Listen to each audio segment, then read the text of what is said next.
Hello guys, আমি chicken fry করার জন্য 3 পিস চিকেন লেগ পিস নিয়েছি।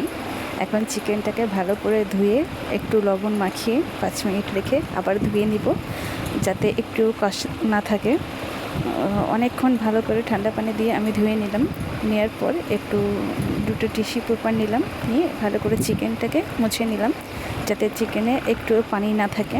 তারপর চিকেনে আমি মশলাটা মাখিয়ে নিলাম।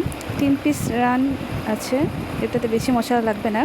1 চিমটি আদা, 1 চিমটি রসুন, 1 চিমটি পেঁয়াজ বাটা আর 1 চিমটি গরম মশলার গুঁড়া। আমি রাঁধুনি গরম মশলা ইউজ করি, সেটা দিলে অনেক টেস্ট হয়।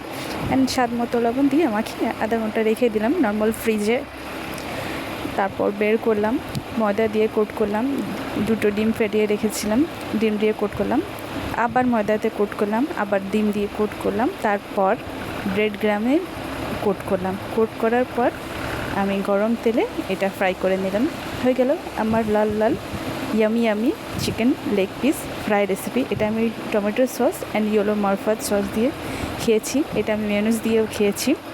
খুবই টেস্টি, খুবই ইয়ামি। আপনারা ট্রাই করবেন।